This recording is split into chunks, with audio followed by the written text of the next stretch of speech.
So what do you think, Jared? It's the last OG Bones guitar. It's the end of an era. That's 10 years of my life, not to mention months of work on that particular one. And it's the last one. We're just doing a final setup on this for the customer that bought this. This is the OG Bones guitar number 6. You can see the craziness on the headstock. Skull and crossbone tuners that you can't get anywhere. Right. The scalloped neck made by the master craftsman, Mr. John Gadesi, who, by the way, as a note, also made the that famous neck that was on the Tiger, right? The hooker neck. Yeah, the double hook. Yeah, that was on the longest neck that was on that guitar, I think.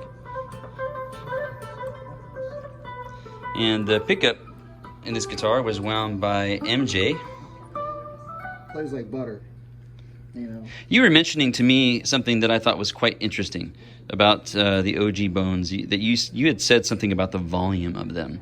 Oh, it's louder than any of my other guitars. I mean, the one that I have, it's like when I play it live, I have to alter some settings on an EQ because the volume jump is so great, you know.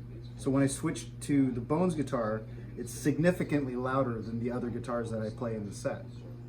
So, you know, I don't know if this is true of this one or of all of them, but it is on mine. Show them the back of that too while you're at it. Like, there's a lot of like interesting detail on the back of that guitar. Yeah, all those scratches and insanity. I always thought that this looked like a map of the Canary Islands. Remember when you were carving these over at George's house? Yeah. I was sitting there like, it looks like a map of the Caribbean islands. Yeah, I don't even know how that happened. And the original one has that same kind of messed up, missing paint there. You know, there's also that weird telly route plug. You can see it in the light there. Yeah, right here. Yeah.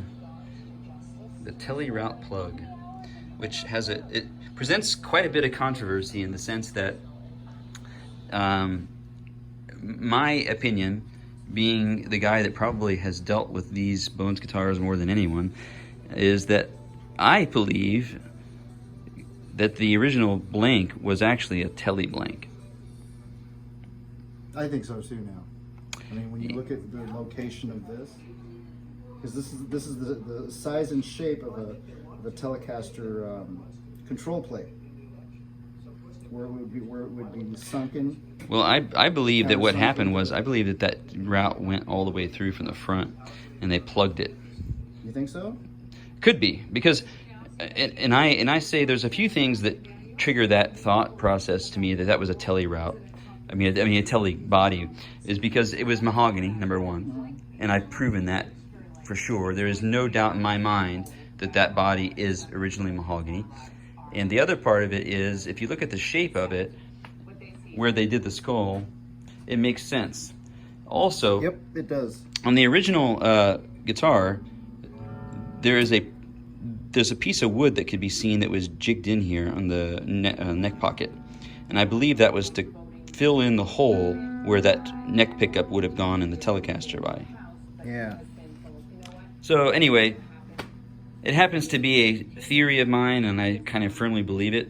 And whether it's true or not, nobody will ever know, because I don't know if John would remember such details. I know George doesn't. Another distinction too is that this is painted on. Yep. And then some of the other ones decaled, but this one's painted on. Anyway, so that's OG number 6, the last one. So there are no more.